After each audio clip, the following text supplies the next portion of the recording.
દુઃખિયાના બેલી રામદેવ પીર એટલે તો 12 બીજના ધણી. 12 બીજના ધણી અને આ ધણીની વંદનાનો શ્રેષ્ઠ અવસર એટલે તેમના નોરતા. ભાદ્રવા સુદ એકમથી ભાદ્રવા સુદ નોમ સુધી રામદેવ પીરના નોરતાની ઉજવણી થતી હોય છે. સમગ્ર ભારતમાં જ્યાં રામાપીરના ભક્તો છે તેઓ હર્ષથી આ ઉત્સવને ઉજવે છે. સવિશેષ તો ગુજરાત અને રાજસ્થાનમાં રામદેવ પીરનો મહિમા અને તેમના અનુયાયીઓની સંખ્યા વધુ છે. શ્રદ્ધાળુઓ આ 9 દિવસ દરમિયાન રામાપીર માટે ભજનો ગાય છે. કેટલાક લોકો ઉપવાસ પણ રાખે છે. તો ઘણા રામદેવ પીરને લીલા નેજા અને લીલા ઘોડા ચઢાવી આભાર વ્યક્ત કરે છે. તો આજ નવરાત્ર દરમિયાન આવતી ભાદ્રવા સુદ બીજ એ રામાદેવ પીરનો જન્મદિવસ મનાય છે અને એટલે જ શ્રદ્ધાળુઓને મન અવસરનો વિશેષ મહિમા છે. ત્યારે આવો આજે આપણે પણ રામાપીરનો મહિમા જાણીએ. રામદેવ પીરને ભક્તો રામદેપીર તેમજ રામાપીર કહીને પણ સંબોધે છે. તેમનો જન્મ લગભગ 100 વર્ષ પૂર્વે સન 1409ની ભાદરવા સુદ બીજના દિવસે થયો હતો. રાજસ્થાનના બાડમેર જિલ્લામાં કાશ્મીર નામે ગામ આવેલું છે.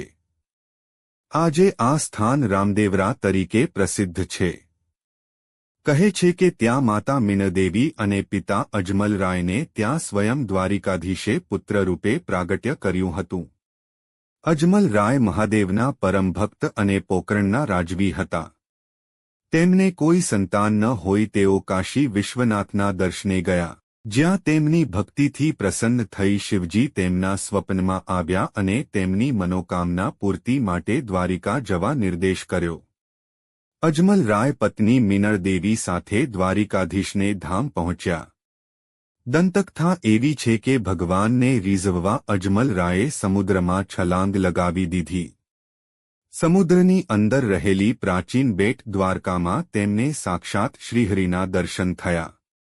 અજમલજીએ તો દ્વારિકાધીશને જ પુત્ર તરીકે પામવાની ઈચ્છા વ્યક્ત કરી દીધી. અને ત્યારે દ્વારિકાધીશે અજમલજીના બીજા પુત્રના રૂપમાં જન્મ લેવાનું વચન આપ્યું. અને પછી વિર્મદેવ બાદ રામદેવ તરીકે રાણી મીણદેવીની કુખે સ્વયં શ્રીહરિનું અવતરણ થયું. એક માન્યતા મુજબ રામદેવ પીરનું પ્રાગટ્ય થયું ત્યારે ખંડમાં કંકુના પગલાં પડ્યા હતા. એવું પણ કહે છે કે સ્વયં ભોળાનાથ પણ રામદેવી પીરના દર્શને આવ્યા હતા. અને તેમણે જ રામદેવજીને ભમ્મર ભાલો, ગુગળ ધૂપ, ભસ્મ, ધોળી ધર્મ ધજા અને આદિપંથની અલખની જોડી ભેટ આપેલ. જેમ જેમ રામાપીર મોટા થતા ગયા તેમ તેમ તેમના અનેક પરચા લોકોને મળવા લાગ્યા. એક કથા અનુસાર 12 સંપ્રદાયના ધર્મગુરુઓએ રામાપીરનો મહિમા જાણી તેમની કસોટી લીધી.